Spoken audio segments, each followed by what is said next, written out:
Don't gotta explain myself.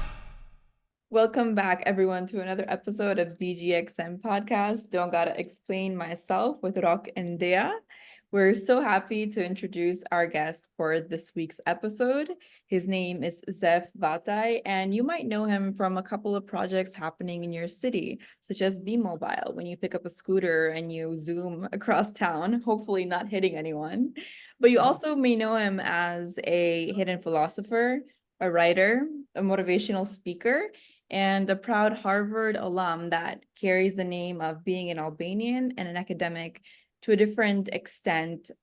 Without saying too much, Zef, welcome to the show. Thanks for having me on, guys. I'm excited.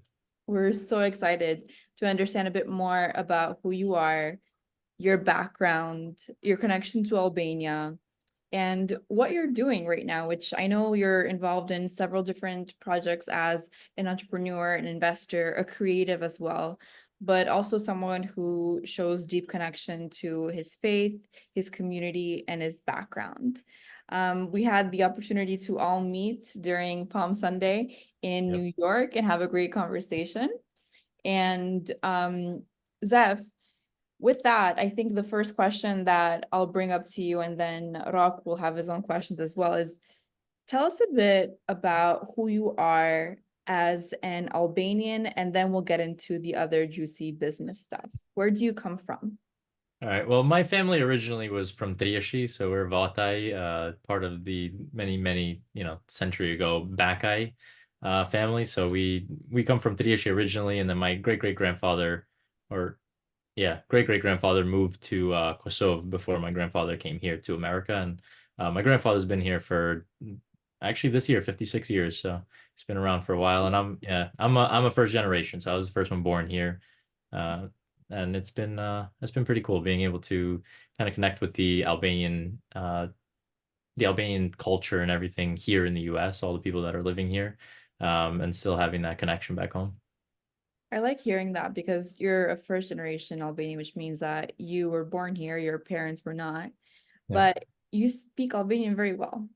And it's really interesting to see how your family's been able to preserve that or be able to indulge you in a bit of Albanian conversation here and there around the house. What helped you preserve that? How did you practice Albanian growing up?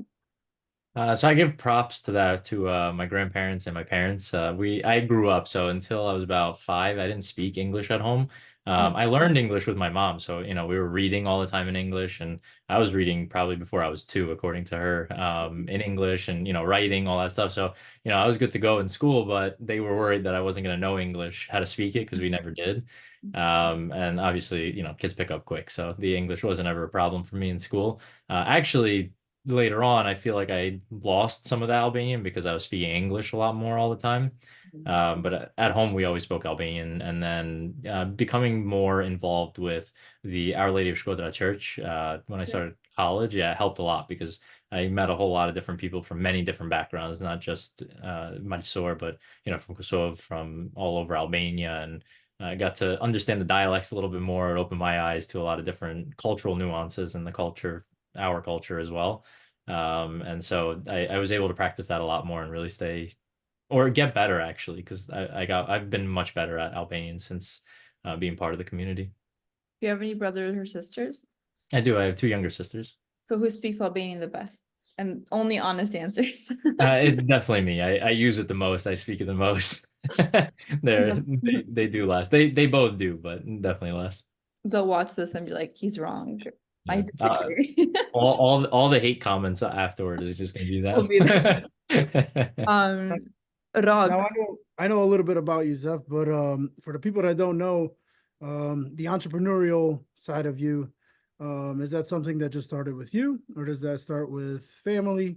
How did that all become a thing for you and yourself?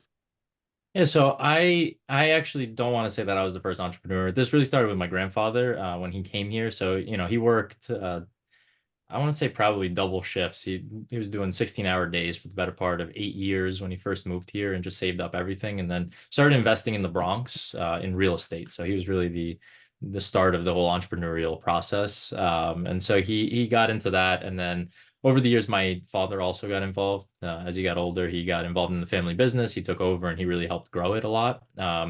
And so as I grew up, I was always exposed to this and, always learning finance, part of real estate and whatnot. And that's where I also got the drive, I think. I always grew up learning about the stuff that they did, and I always wanted to be like that. And then as I went through college, I saw a lot of other facets of entrepreneurship. And so I really wanted to try my hand in something outside of real estate just to see what it was like and indulge some of that creativity that I felt I had. And so that's how I got into a lot of the startups that I've done up until now. And even so, I find myself full circle into investing in real estate myself Yeah. and being involved in hotels, multifamily, and development also. So it's been a Okay. nice ride. So a Yeah. lot of people may hear that, and if they're not from the business world, or if they want to be in the business world, it might confuse them a bit. What is he saying? Investments, deal, real estate, Yeah. hotels. Where is he based? Where did this come from? So yeah, Yeah. I'll give a little bit of clarification on that. So I'm based out of New York, actually not too far from Brook either. Mhm. And so I started my entrepreneurship journey at a college, or well, actually first year of college, as a freshman, and I started in fashion, just started custom designing. It grew a little bit. It was fun, but it was a very difficult market to break into, and so I shifted over into consulting. I did a few different projects along the way, and the latest thing I got into was my last year of college, which was an electric vehicle startup company, Be Mobile, that you mentioned at the beginning there. Mhm. And so that's really changed over the last few years because of the pandemic and everything else that's been going on. So we started off doing, scooters, bikes, that micro mobility, where it's just rentals. So we would set them up, people would use our app, they would rent them, use them, bring them back. And now it's shifted to being more of an app and an ecosystem. So in a couple of weeks, people will be able to hop on the app and be able to find a virtual tour guide anywhere they are. So the app will just show them what to do, where to go, the best places to eat, all that stuff, all at their fingertips, and it'll be anywhere they're traveling to. So it'll be a fun little add-on. And we're hoping by the end of the year we'll have electric cars also that people will be able to rent. So we'll be out there competing with the big rental companies. You're going to be in 50 states and in like overseas, or is it more just predominant in certain areas? No, so the app itself will be anywhere you are. It won't matter. You just when you hop on there, you'll be able to put in what your preferences are or your interests wherever you are, how long you're staying, and how you're moving around. So if you're going to be walking, if you're using public transit, if you're using micromobility, if you're using a car, and it'll let you plan all that out, and then it'll give you the tours with the most popular places to check Wow. out, most famous stuff, the most highly rated food places if you're a foodie, for example, or if you want to check out museums, it'll give you the full background on stuff. So it'll be a pretty cool process and iteration. Then we're hoping that eventually it encompasses where you can kind of do everything with it. So whether you're looking to book, your rooms while you're traveling, if you're looking for events that you want to book tickets for, if you're looking just to have that tour guide, if you're looking for transportation, I'll have all that included on there. So it'll be like the one-stop shop. And hopefully once it learns enough, the AI will also be able to, spit out recommendations for you. So it's like, hey, here, take this package because it's quicker and easier now. You don't even have to worry about itinerizing anything. I know I could have used that on multiple trips that I've been on, just to have like a pocket version of an assistant that knows what's happening to direct you where to go. It'll save time and just is super efficient. I wanted to ask you though, Yeah. a bit about how you even came into this world of entrepreneurism, not just for your background, but your spirituality or your interest in the field or where your passion came from. I know you went to Harvard as an undergrad, Yeah. and I know a bit about what you enjoyed reading and what you studied, and that you were big on philosophy. So where does the money quotient play a role in your life? Do you develop business for the accumulation of wealth, which in its own way is important and necessary for survival? Or is there a spiritual basis to the expansion of all these different projects that you do?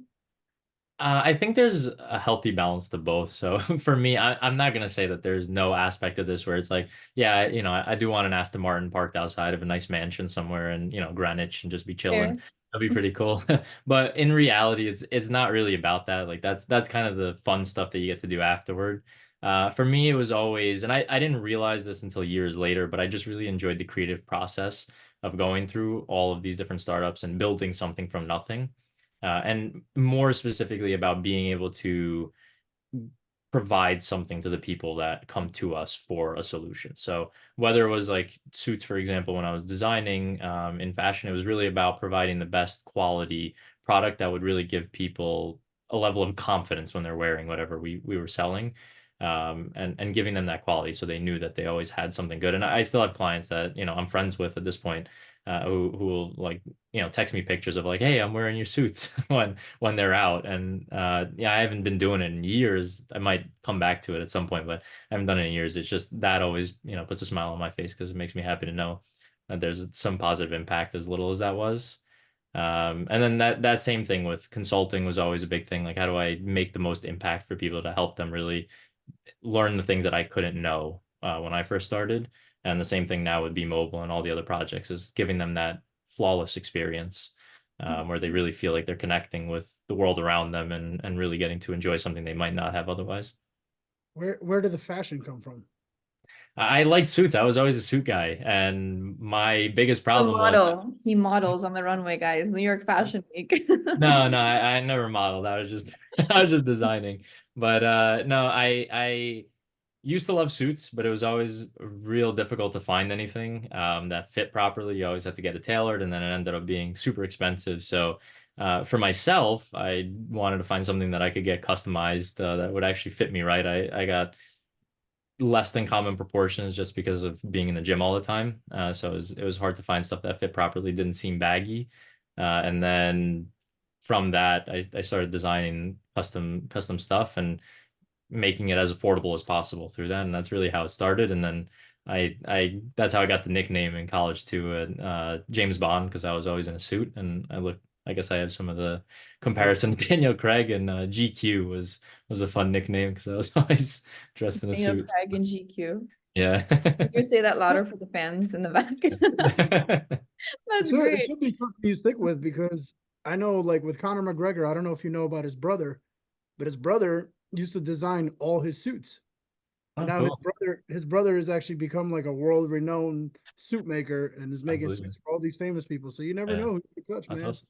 Yeah. No, I'd love to circle back around to it at some point. It was just one of those things that was so hard to break into. Yeah. And then I just found all these other projects I love so much. So it's in the back there all the time, because I still design my own suits. I just get them custom made. But I definitely want to get back to it at some point. That's Excellent. really great.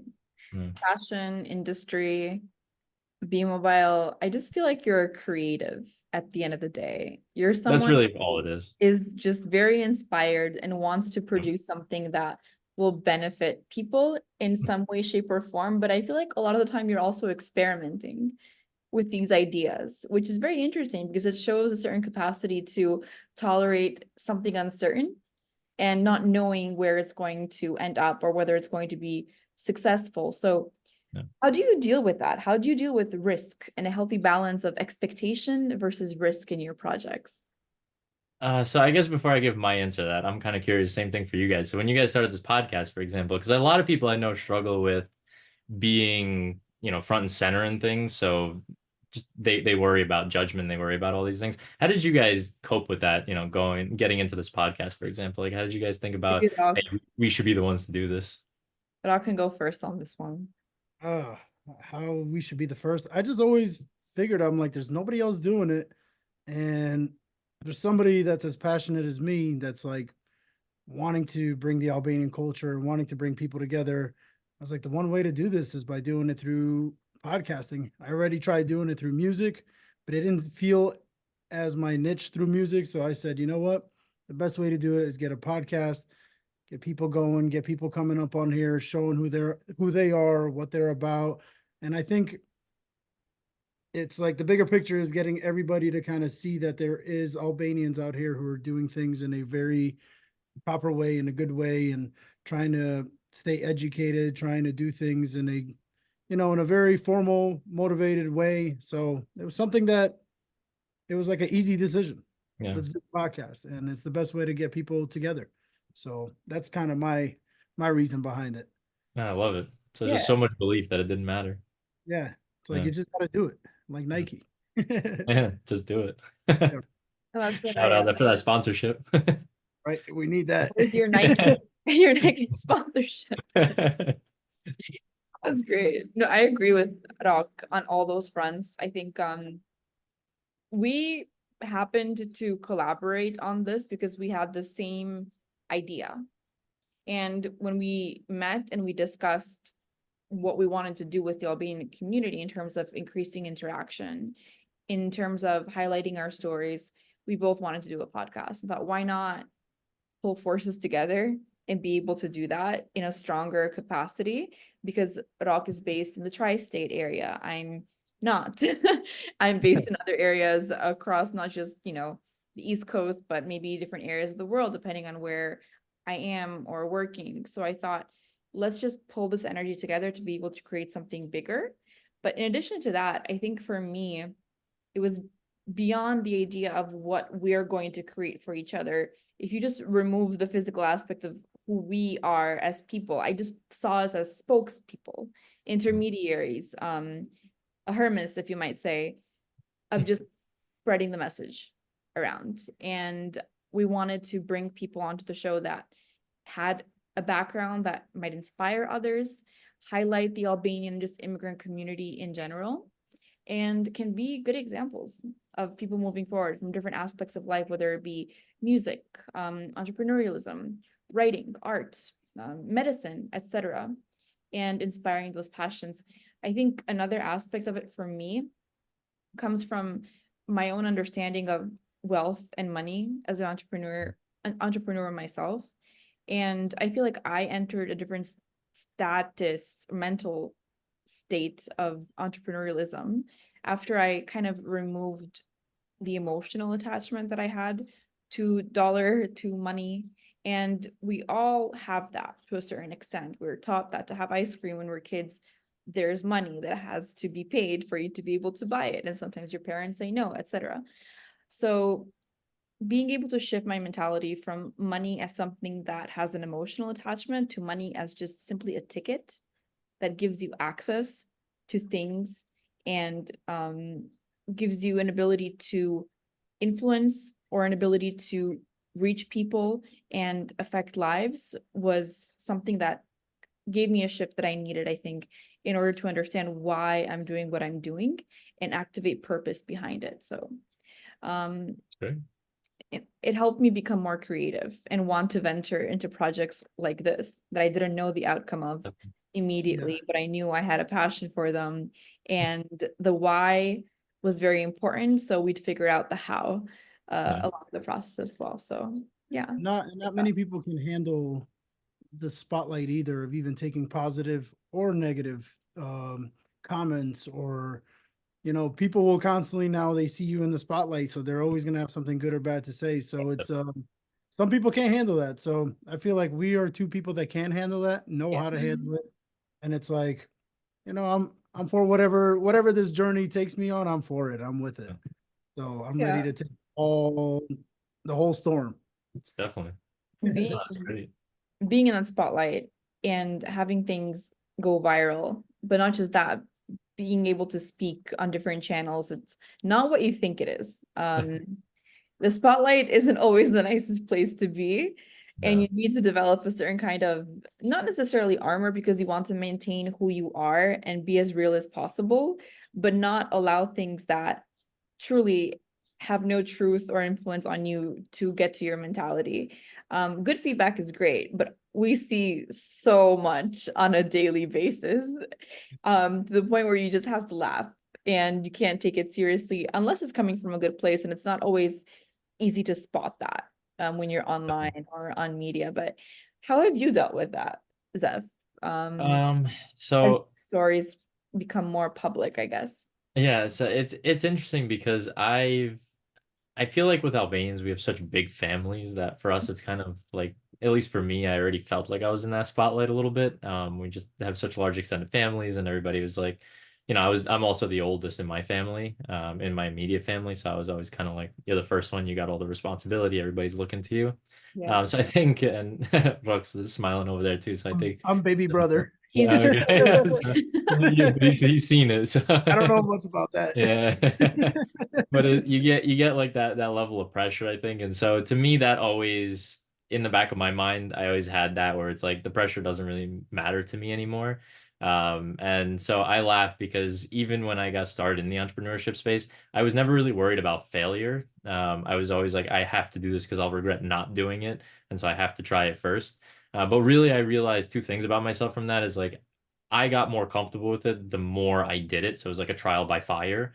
And I would have never known if I didn't just kind of jump in, which is really difficult for some people. So I don't necessarily recommend that being the way for everybody to do it. But the other portion of it is that I like challenges, so I need that constant like drive forward, something new to be pushing myself towards.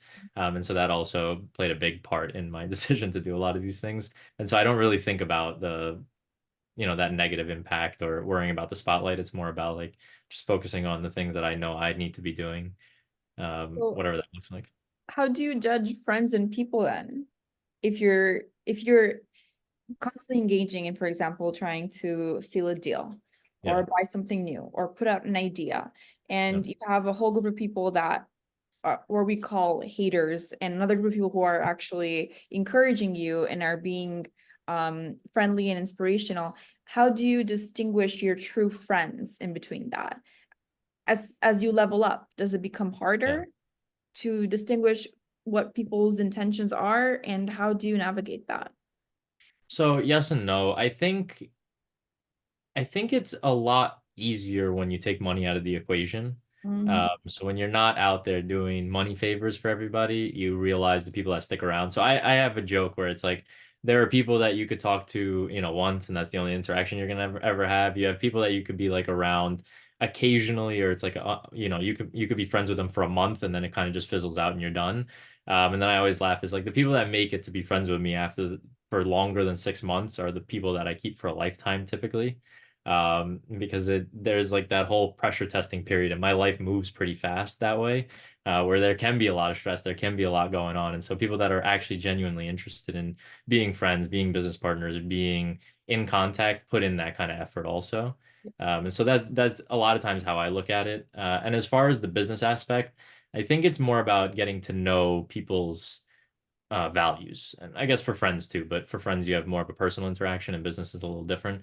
And Yeah. just understanding if they're in it for the money and they just want to take advantage of anything they can, or if they're genuinely willing to put in the effort, whether or not they know there's going to be money, simply because they believe in something. And I like working with people like that, that it doesn't matter if we have to put in money, but if we believe enough in it that we're going to be taking that risk, as opposed to people that's like, oh, you have to pay me or I'm not going to do anything. And those Mhm. are people where it's like, okay, well, then you just don't believe in this. I'm not going to take that risk with you. That's true. I agree with you 100%. And I think it's also important for us to distinguish that you're still in your building phases. Yeah. And that's why we chose your story and to highlight it, because it's really easy to have someone who already has all the answers, but to see someone who's younger, still in his 20s, I'm not going to expose your full age, That's all that's building and is able to have 21. this level, no, this level of And just wisdom. barely made it. This level of wisdom and knowledge in this field, I think, is amazing. And it teaches a lesson that you don't need to be of a certain age, caliber, capacity, or of a certain financial status already to be able to invest in an idea. We've said this before on our podcast. You don't need to be an already established centimillionaire to create something that works. You just need to be able to have the correct mindset Yep. and an ability to take risk or measured risk that extent. But enough on the business talk right now. We're going to go into another Well, topic. I do want to say one Go thing ahead. for everybody listening out there about the business stuff. I've actually learned after all of this that you almost never need to actually put in money into a business at the start. You need Mhm. so little money to get things started. And everybody's like, oh, what do I do if I have to put in all this capital? That it's really about building your network in the process, and there's always going to be money available somewhere. It is difficult to find. I'm not saying that's the easy part, but the hard part is really about how do you figure out a business that you can make sustainable without that money. And if you could figure that out, then you're set and you won't need, to put in millions of dollars. You might need a couple thousand just to set up a business entity and a website or something like that, and get your team together, and that's it. Or less, depending on the online Could be. space that you're Yeah, occupying. But can you give us definitely. an example of that when you've had an Yeah. idea and you've been able to build it without much capital? Yeah, absolutely. Well, there's a few different options. So, if you're developing software, you can always get someone on your team who's a software developer themselves, and typically you won't need any thing at all. But even now, more recently, that I've gotten into the hospitality sector with hotels, because B Mobile obviously being a travel-based product, we're partnering up with a lot of hotels. So I myself now am looking to get into the investment side of hotels, since I'm so connected with them. And I found it really interesting that a few of these hotels that we're looking to purchase, we need zero money down, because the sellers will be willing to take on notes. The bank is willing to give you a loan on that note. So now you've got maybe, no money down, or you have a partner that's willing to put in $50,000, $100,000, and you could buy a $5-10 million asset, just simply with that, being able to show to people that you know what you're doing and that you have a drive to actually put in the effort. So that's another example in real estate that it's not easy, but there are times that you can do stuff like that with very minimal money.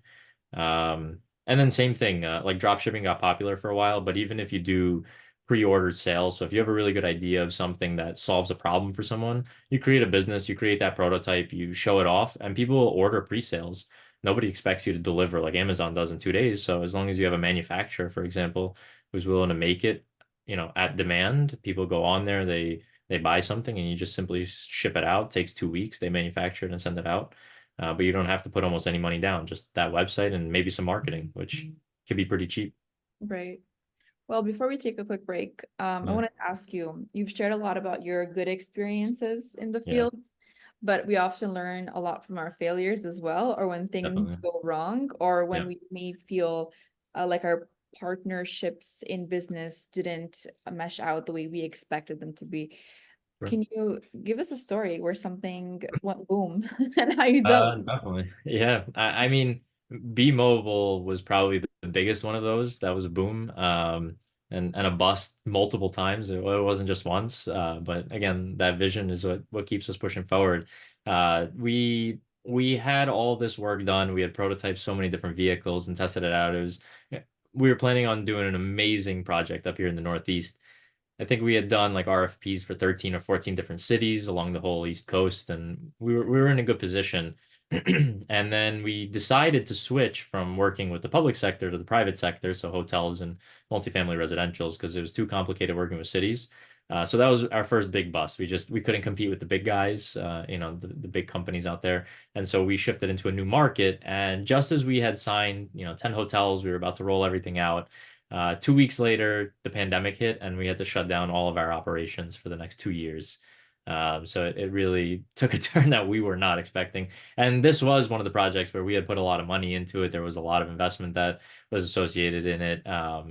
And it went completely bust. So we kind of had to sit there and decide, were we going to just let this die, or did we believe enough in it to really keep pushing forward? And that's when, as you asked before, I found out who were the people that were willing to stick with me on the project, and who were the people that were like, no, I'm out. This is too much for me.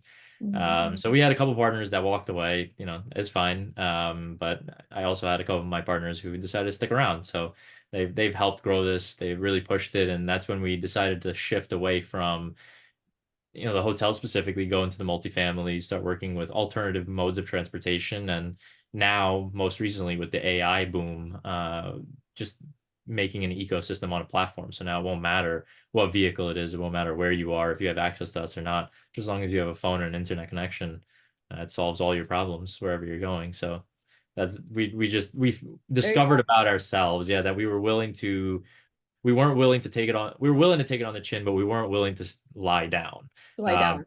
Yeah, we just kept getting back up, and we would just pivot. So it changed to a new strategy. So it's been a really, really difficult process. There's a lot of downs, I'd say even more than ups. But now I like to think that we're seeing the light at the end of the tunnel, so to speak, so we could really get started. And it's been an exciting process. So as difficult as it was, and there are mornings where you wake up and you're just like, I don't understand the point of this at all, and you just want to throw it all away, give up on everything. You just got to keep grinding and believe in yourself. So Grinding. everybody that thinks it's, this wonderful, beautiful process where you're just traveling, hanging out all the time, it's not. There are a lot more mornings of like, what the hell am I doing right now, than there are of Usually like great the success. travel is work. It's not Yeah, the luxurious always. travel you're thinking about. Yeah. You just want to Every sleep. morning. So, Zef, Yep. if that's what your real name is, since you're Albanian. We wanted to ask you a couple questions, but you can't think too much about them. Like we gave you the time to think about the other questions. We're going to ask you a speed round about Albanian food, music, and culture. All right, let's hear it. If you're ready, okay? So first question is first. Who's your favorite Albanian artist for music? Your Oh, Albanian that's a tough one. singer. I'm gonna have to say probably, I know it's a little bit off the beaten path, but Albans Kanderai. I Okay. I like a bunch of his songs. I like more of, I'm not big on rap, and I'm sure I'm gonna get a lot of flack for this. But I like more of like the rock and more classical style music in general, not just Albanian specific, but that's why I like a lot of his stuff because he emphasizes that a lot. What's your favorite song from him? Oh, Or you can sing it if you don't know the name. We'll find I'm trying to remember it. which one it is. Yeah. There's a couple of them. Like I like Deri në Fund, Mhm. and Durata. Dura, okay. I like that. He has a new song called Pranver, and the lyrics, the Um, text is very beautiful. okay. He's collabed with several Yeah. artists, with Davina Zachiri as well, in a song that became big in Kosovo and Albania. Yeah. I personally listen to him almost every single day. It's like a good Yeah. wake up kind of vibe, that you can have your coffee to and listen to on the beach. So I feel you on that one. Definitely. Yep. Second question, your favorite Albanian dish or food of all time? Oh, I don't know that there are any bad ones, so this is gonna be tough. But I gotta say, because I grew up with them. My mom used to make them on the weekends all the time. She still does. It's gotta be petola. Petula, My number one. golden. Pita might be a close second, but it's gotta be petola. Albanian cheese with it. Yeah. What's that? Albanian cheese with it. Yep, always. It's either that or if you're feeling a little bit of sweet, you go with that mjalt. You got to do the honey. Yeah. Yeah. Let's take a poll. Petula me mjalt apo petula me djath? What do you guys like? Yalt. I think both, Okay, honestly. yeah, It's I'm raising both hands. Yeah. Don't shoot, don't shoot. Okay, awesome. If you were to go on vacation in Albania, what would be your top destination city? Oh, that's tough. Honestly, I have a lot of friends from the north, so I would probably end up going to someplace like Shkodër, for example, or Ulqin. I like it up there, but I would actually like to do like a whole coast to coast drive. So start somewhere maybe up in Croatia and just drive the whole coast down, check out a whole bunch of the different cities, Split, Dubrovnik, in Montenegro, probably stop off at like Kotor, maybe see Budva and Sveti Stefan, and then head all the way everywhere you go in Albania. Then on the way down, it's going to be beautiful. So All the way pretty much down stopping south. in all the major cities down that way, and maybe make it to Greece. I don't know. When are we taking that trip? Yeah, it sounds like the summer is going to be fun. Let's buy some Right now. hotels in southern Yeah. Albania Yep. and add value to them. That sounds great. We'll call up Kushner. I have another question. I'll leave it to Rock to ask another interesting Albanian question. And I think you'll like this one. Who's one of your favorite? And they don't have to be your favorite in terms of someone that you love the most, but maybe your most interesting Albanian historical figure. So it's gonna be probably the same as everybody. Go ahead. Judge Castrioti. Okay. But I will They're say, gonna so say Mother aside from Teresa. him, yeah, aside from him being the hero, I love the lore behind it because I grew up. So when I was a kid, my dad used to always tell me stories and like read to me about Alexander the Great, Julius Caesar, Napoleon, Charlemagne, all the major, kings throughout history, and even like in the US. And so it's really cool to have someone like that we had, but even more so that it was like he mimicked the story of the 300, which was always one of my favorite stories of how the 300 Spartans stood against hundreds of thousands, million strong Persian Empire in Thermopylae and held them off so that they saved all of Greece. And so it always resonates with me the same way that this guy remembered what his father told him after 20 years later, and deserted with his 300 guys, went to the mountains and held off the most powerful army in the world for 50 years. Empire. Yeah, and saved all of Europe because who knows what would have happened, and the Renaissance may have never happened if he wasn't there, if you know, the guys, I forgot his name in Spain, but from I forgot the king's name, the prince, but they work together a lot. And you know, the other guys in Europe, so Vlad the Impaler, for example, and John Hunyadi and a bunch of the others. So just those guys having been so pivotal, and I don't think they get enough credit for what they did, but it's such a cool story. Do you ever I love see any that. pictures of Vlad the Impaler? He literally looks like Skander Bale. It's Oh, like 100%. Yeah, he they looks were like all the Yoda. same. Yeah, just giant dudes with beards that were always at war. I'm almost getting there. I'm almost getting Yeah, yeah, and you just need the curved sword now, and you're good. there. That's the goat helmet. Yeah. But we all come from three different parts of Greater Albania, I should Yeah. say. Mhm. Montenegro, Albania, and Kosovo. Do you ever think in our lifetime that it will ever unite again, or no? That's kind of my Albania question at the moment. Yeah, I would really hope so, honestly. But it's so hard to say because there's so many differences in politics, not the people. I mean, yes, the people have their differences, but Albania's Albania. We all have the same flag, we all same language, we largely have the same cultures. But I don't think it's likely simply because of the politics. There's a lot of internal fighting, there's a lot of pride that goes on, and it's hard to say that it will, but I'm hopeful that it might. It's hard to see as long as we have, you know, that specific structure. And it's not just there, it's just around the world. We're seeing it right now that there's so little willingness to cooperate and so much more about what's in it for me. And it's kind of sad to see. So, you know, hopefully that does change. And if that does change, then I think it's definitely possible. I agree. It's a great question at all. And to chime in on that, it may not even be a question of willingness Yeah. amongst Albanians, because Albania is the only country that's completely surrounded by its own people, Yeah. ethnically speaking. But it's also a matter of international community acceptance and the consequences. And by consequences, I don't mean necessarily negative, but potentially good or bad, that could come out of it, that could hinder certain interests, whether it be in the region or internationally as well. So even with those pressures and an inability to call Albania or Greater Albania one whole country, I think it's amazing that Albanians have still stuck together and Definitely. saved and protected their identity as Albanians. You'll meet an Albanian from even Albanians in Bosnia that somehow throughout the time of Tito or Yugoslavia ended up there. They'll still say they're Albanian. Yeah. And I think that's really amazing as well. Definitely.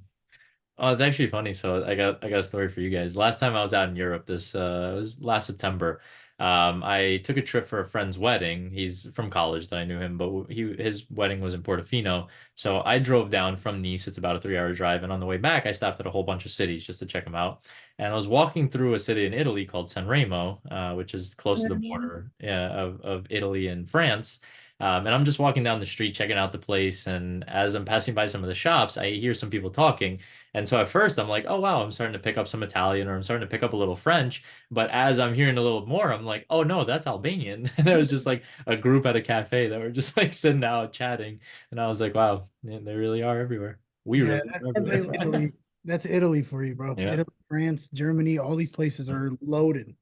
Yeah. But It's it's so cool to see like the language still stays intact, everybody stays connected. And you know, at least here in New York, most of everybody I know will travel back once a year to visit family and just to go and spend time over there. I have to say, even though there's so much of an argument over Albanian dialects and how difficult they are to understand, I disagree with all of you. I think you're all wrong. They are not difficult to understand. It's just simply Albanian with a different tonality. And I'm able to thankfully understand it all. And I don't understand what anyone is complaining about, because if you just understand basic Albanian, you're able to understand words from north and south. Now, if you don't understand basic Albanian, then that might be a problem, but they're not different languages, maybe to an extent different dialects, but the differences are so minor because the language in itself is so unique. So we've been able to preserve it because there's nothing else like it. And that's given us like a common denominator. I'm not going to go into an argument about which one is better. Neither is better or worse. They're just different. I think it's just what you're raised around, you Yeah, know? Yeah, exactly. it's Mhm. kind of like American accents. Like if you go, as much as I love country music, for example, but if you go down to the deep South, it is sometimes hard to understand. It's still English, but It's still English though. yeah, You might have to ask them to repeat something yeah, twice. exactly. Exactly. Yeah, no, I agree 100%. But given that, I want to ask you a question that our viewers love hearing all the time. What's your favorite Albanian words for endearment or like to express affection? Um, that's interesting. I mean, I usually, if I'm talking to like family or someone important to me, it's like Tedua is obviously the most obvious one. That's what we felt So that. I'd say that's got to be to me. I think that's one of the more affectionate ones. Um, Yeah, I guess that's got to be the one. But there's all like the cheesy ones that people use, like calling somebody Zammer all the time. So, you can't get away Zemmer from those. But yeah, when you're angry and when you're happy yeah, too. yeah, Zemmer yeah. or Yeah. Zemmer. There you go. It's so. It depends on the Oh, intonation and the hand yes. movement. How about you, Rock? For me, I mean, I have plenty because I'm a smooth talker. No, I'm just, Yeah. but I don't know. I like Dochka. I like Tahoe, man. I like saying things like this. It's like, Yeah. I feel like Albanians are like I don't know. We have a lot of like very endearing words that are pretty cool. So, because you can use them even when you're flirting or if you're just trying to be nice. Yeah. I don't know. I feel like they come off in a really delicate, nice, sweet way. So, Dochka is nice. I like that one. I like Lochk if I'm like in the north and I start using it more when I'm around Northern Albanians. But for me, it's Zemmer or Spiert. Yeah. If I'm, yeah, Spirt's a different level, but you can Spirit's also a good one. say Yeah. these words. I like Like that. Spiert. Yeah. I'll call my mom Spiert, my Yeah. brother Spiert, my dad, and he'll be like, really? But yeah, I love our words and I think they hit different for Yeah. sure. No, Yeah. they definitely do. It's more colorful. Same thing with the insults. Everybody knows those ones out Yeah. there. They're way more descriptive than English. Question. Yeah. When something happens and you like stub your toe or you hurt your finger Yeah. and you're home alone, if you're going to curse, are you going to curse in English or Albanian? What do you feel pain in? I feel it in English more often. So I don't have road rage, but so I don't really curse, but when I do, I like to do it comedically. So like if I'm in the car, I prefer Albanian insults, for example, Yeah. for people that don't drive so well. But yeah, usually if I'm stubbing my toe, it's more of like You don't have to swear on big camera. exhale. No, I'm not gonna do it on camera, but He was getting ready to. more it's a more exhale. Yeah, can we cut this part? For sure, for sure. Turns into a YouTube short. Goes viral. For sure. Rob, what do you express your frustration in? It's usually in English. If not, it goes directly into Albanian. It literally just mixes instantly.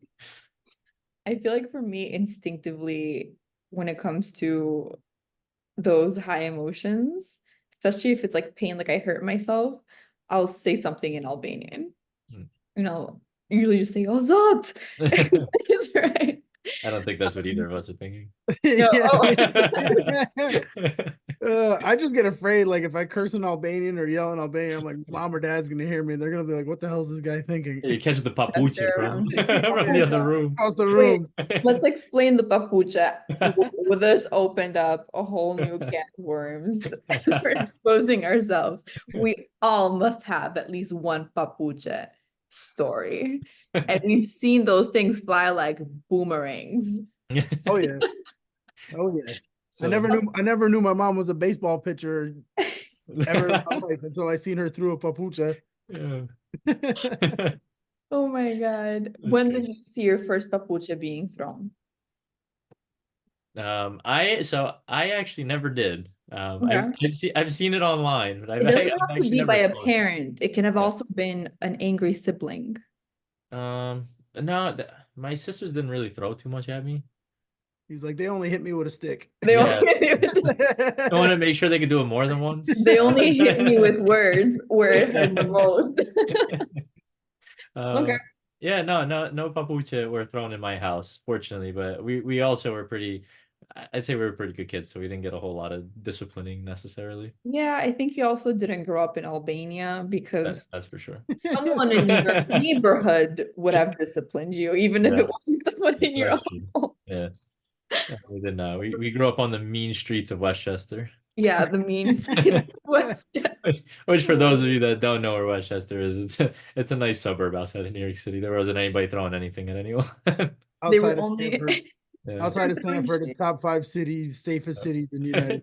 pretty much. That's great. They were probably throwing shade as to like getting a higher grade than you on an exam or something. And you're like, oh, that hurt. I never got hit with those. Oh no. Okay. No, Oh. I'm kidding. I'm kidding. Wait, no wonder. That's why you got into Harvard, right? How was that like? No. It was honestly it was competitive, but it wasn't that crazy. I'm sure people were like that, but at least to me, it was never something personal. Like did the best I could. I was happy with it. I didn't really care what everybody else got. I was happy for them if they did well. Yeah, what did you study when you were in college? I studied economics in college, and I did a minor in business communications, and then I took a whole lot of philosophy electives because I love philosophy a lot, which both Philosophy. of you guys do too. So, Interesting you mentioned that. When it comes to philosophy and philosophy electives, what were some classes that maybe stuck with you? Because I know I love mine, but which ones really stuck with you? yeah. So I think my favorite one to date is still ethics. I really enjoyed ethics a lot. It was just such a cool experience debating back and forth different points of view on what's considered ethical, moral, whether or not that's even a thing. Because some people, nihilists, for example, believe that it doesn't matter and there's no such thing as morality. And then I took logic. That was a lot of fun. I did some philosophy of economic theory, so learning the philosophies of economics. So like what we were talking about, money, corruption, and what that really entails. And then creating a society. So one of our projects was creating a society that would be the most fair economically, but provide the most good to everyone. So that was a Okay. pretty cool project. So did you analyze thinkers like Ricardo and Ricardian economics? Oh yeah, definitely. Locke. We talked about Milton Friedman. We did Adam. A bit of Marxism in there Yeah. or dialectical? Oh, of course. Yeah, we had the Of whole course. 9 yards. Yeah, Marxism, socialism. Interesting. Basically every form of economics, and then we had to come up with our own theories Yes. on. Okay, Yeah, yeah. Matt Smith or great. Adam Smith. I think Who's these are so important, and whether you do them in an academic setting or in your household or with your friends, you can engage in a Socratic seminar no matter Definitely. where you are, and it Yeah. influences kind of how you think in the future as well. So, like you mentioned, nihilism and the whole Fyodor Dostoevsky nihilism existentialism vibe. I'm sure you don't wake up every morning trying to be like Dostoevsky, No, but no the existential idea is crises. you can question. Yeah. No, who definitely. are your favorite like philosophers? Who's your favorite philosopher that you have? So I really I like theories a lot more than the philosophers themselves, but generally speaking, if it's ethics related, I really liked W.D. Ross. I think he had one of the best ethics theories, which just as a quick overview is basically that intentions are the most important thing, but consequences do still matter. So there's deontology, which was all about just intentions matter, nothing else. Then there's consequentialist, which is all about just consequences matter, nothing else. Doesn't matter what your intentions were. And I don't think you could live life on either side of that. So it's really that middle ground, and that's W.D. Ross. So he basically created this theory of like you restructure your value priorities depending on the circumstance that you're in. So, one famous one was the Nazis at the door, and it's basically like, if there are Nazis at the door asking you, do you have, Anne Frank up in your attic, are you going to tell them yes or no? Mhm. Ethics is going to tell you that lying is bad, but in this case, saving somebody's life is a more important outcome than whether or not you lie about that. So it's that restructuring of different thought processes, which I thought was pretty cool. But I also really like Marcus Aurelius was one of my favorites as a philosopher. Mhm. Yeah. And Socrates. So the more I learned about Socrates, the more I really liked everything he stood for also. So a lot of us think of like, an old guy with a big beard who was just sitting there thinking all the time, but he actually was the epitome of everything he talked about. So in a lot of the wars at the time.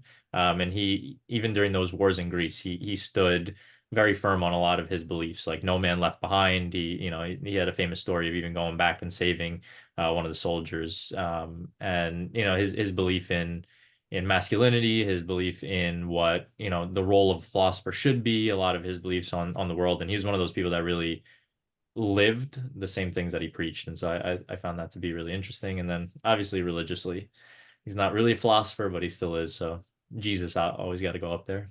Mhm. Let's Yeah. talk about that. What inspires you? And there's so many different answers from Jesus and his life. I mean, obviously, as Catholics, we believe that he's the Son of God, so that in and of itself is pretty amazing. But if for those that do believe, so Catholics and Christians that do believe that, just the simple fact that a God would sacrifice himself to save all of us is a pretty awe-inspiring thing. And even for people that don't necessarily believe that, just the reality that anyone would believe enough to sacrifice themselves to save other people and for the betterment of other people, and for doing nothing outside of just simply saying, hey, you guys should be a little bit nicer to each other and live more morally, is a pretty awe-inspiring story, I think. And so just that alone, and never backing down from it. So no matter what anybody did to him, just standing so firm in that belief system, and not with war, not with fighting, not with force, but just simply, one of the only guys who really said that I'm doing this because I love all of you. And then if you want to follow, it's up to you, but you don't have to. Is I think such a beautiful story. And it was actually a quote by Napoleon, which I read the other day, when they asked, one of his generals asked him on his deathbed whether or not he considered Jesus to be the Son of God. And he said, yes. And he says, how could you put someone above yourself? And he said, because Alexander, Napoleon, meaning himself, the Caesars, and Charlemagne, all these other great heroes in history, we created our empires based on war and death. And it was only Jesus that created an empire based on love. And to this day, millions of people would still die for that value. I think that's Right. beautiful. And Yeah. I think it's amazing to be able to take lessons Yeah. like that are applicable from people from all walks of life. And whether they be religion, history, other aspects of philosophy, there's something to extract from that. And I think it's beautiful that we're able to have this discussion here as Albanians of different faiths and respect it. Yeah. And the story of Jesus is also recognized in the Quran, in Islam, as a prophet as well. So I think it's beautiful that we as Albanians have that culture and that religious harmony that is recognized even by the standing Pope right now, who first started his religious store when he became Pope in Albania. Yeah. Symbolically to make a comment on the religious harmony that exists in the country and how beautiful it can be as well. So yeah, It's pretty unique. But I guess same question to you guys. So what inspires you guys philosophically or religiously? Yeah, you can go first. I was going to give this one to you. That's definitely a very basic question. I don't know. There's so much, I'm joking, there's so much to live for. But I think for me, when people may think that people that are in the spotlight or a spokesperson and they're presenters, that they're major extroverts. So many of you can be, but that's not often the case. I tend to be more of an introvert by nature and extrovert by choice. And people are so surprised by that. They're like, no, but you're a writer and you engage in discussion. I'm like, yes, but that's one part of me that I cultivate and I put thought into because I want to spread my message.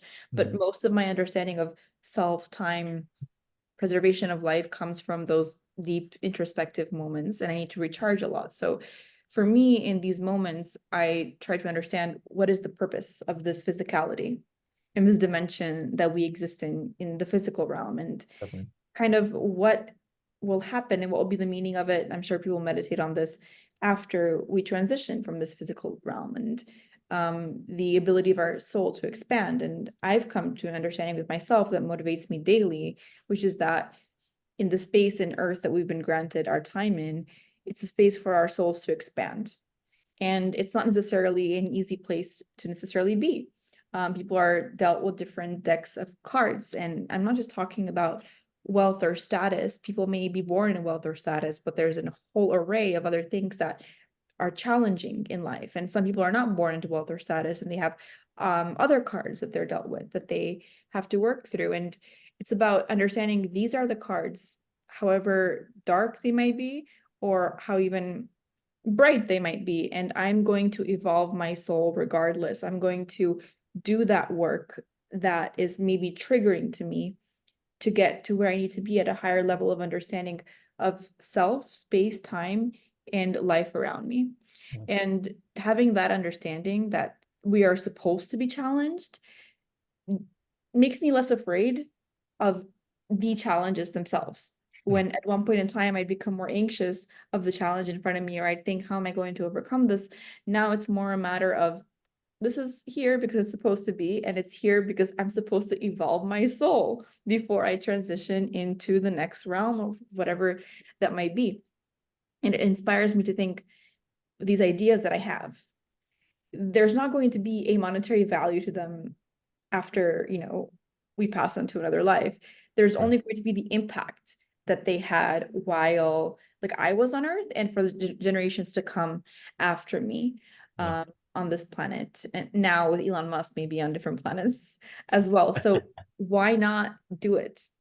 And as you mentioned ethics earlier, and these debates on lifestyle and choice, you can live through life making choices that have negative consequences, and you're still going to at one point not be here. Not to say words that might get us thrown off of YouTube or different Canceled. well, flagged or anything like that, but you know what I mean. Or you can make positive choices that actually have a positive impact.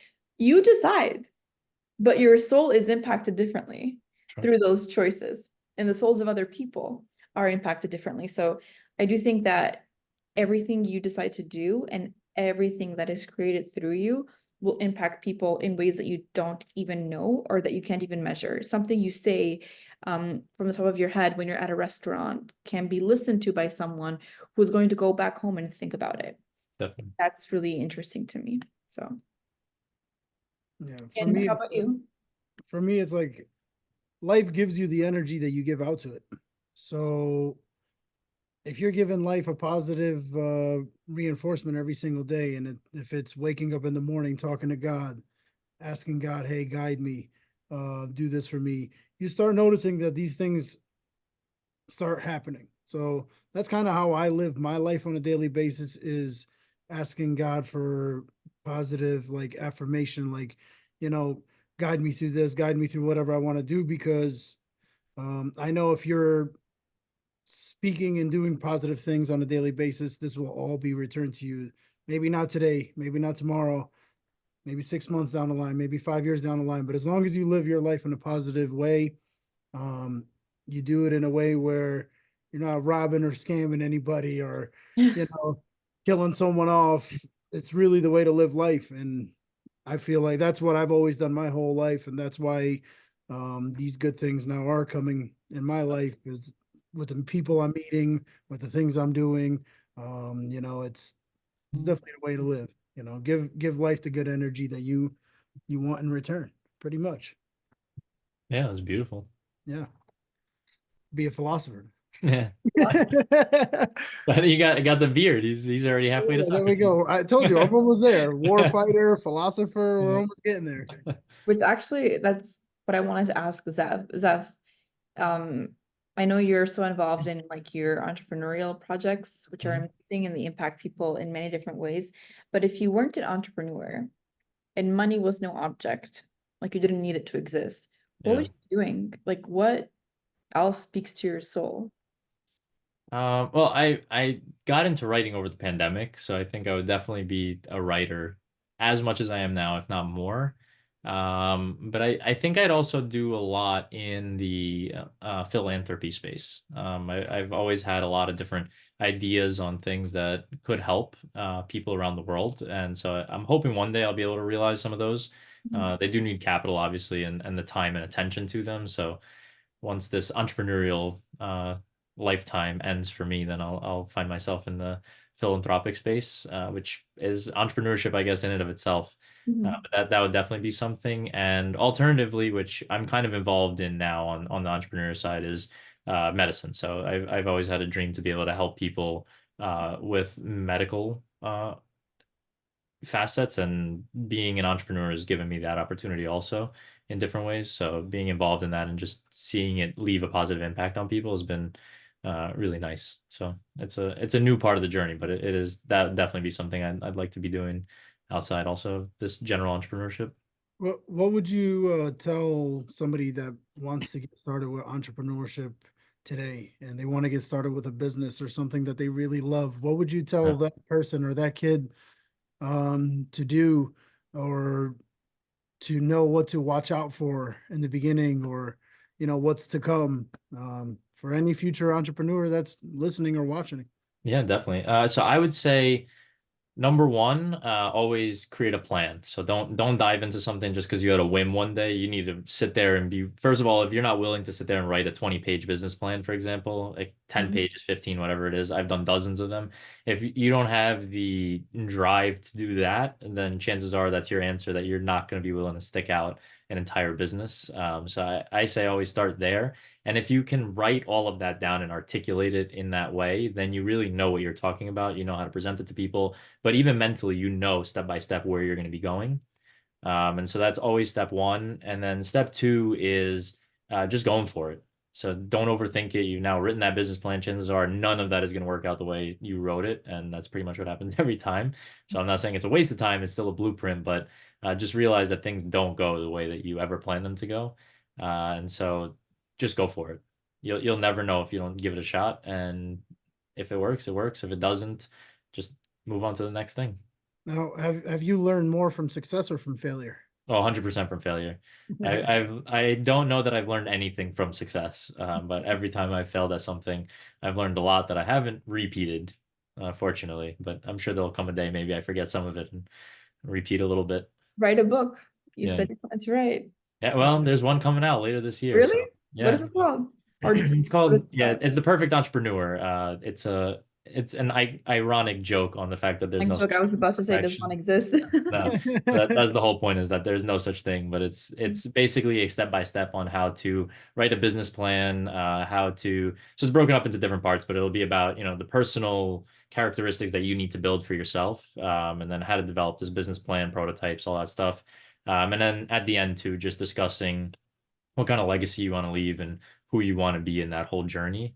And it was fun to write, and I'm excited to release that later this year.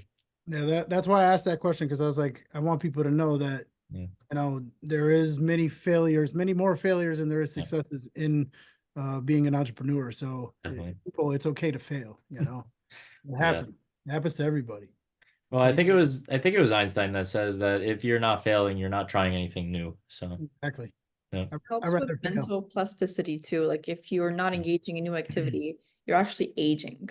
So someone sure. who is 102 can have more neural plasticity than you at Yeah. 26 because they're more active with engaging their brain. For example, doing calculus or starting up new projects or things that are fearful. Definitely. It's amazing. We can't wait to read this book.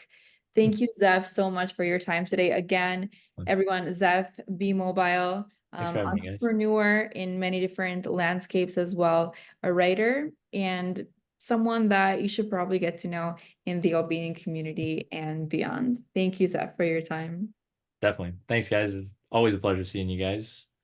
End us with one of your favorite quotes. Oh, this one always hits. I got a whole bunch of them, but this one just popped into my head because it's actually right behind my computer here. It's by Homer. I think it's in the Iliad. Heroes strive for glory, knowing death is inescapable. Oh, wow. Um, Wow. That's Powerful. great. We appreciate you, man, for being on. Yeah. Thank you, Seth, again. Thanks for having me, guys. Thank you on behalf of Don't Gotta Explain Myself podcast. Hopefully anybody that is an entrepreneur or young business person or any type of activity they're getting in, hopefully they learn something from this and see that, you can make it at any age. You can do whatever Definitely. you want at any age, man. And it's cool for me to see younger people like you or Dea that are doing it, that are you know, it inspires me. It inspires some of the older people here that are watching. So I appreciate you for being on. Thank you. Yeah, and likewise, guys, you guys have been trailblazers already, so it's always nice connecting with you guys. And for everybody out there, you know, I'm on social media all the time. I built up a little bit of a platform, so anybody that wants to add me and reach out if anybody's got questions, I'm Yeah, all shout out your social connecting media. with people. Yeah, so on Instagram, that's where I am mostly, is at the Zef Show. So anybody wants to reach out, if anybody ever needs help, I'm always on there giving free advice, and people DMing me all the time for stuff. So And leave your questions in the comments. Ask Zef, how do I start my business? I need some advice, and he'll definitely hit you up if he has, or his secretary will. We'll see. No secretary yet, so it's all authentic. Love it. Awesome, guys. Thank you, bro. Appreciate it, guys. Talk to you soon. Yeah.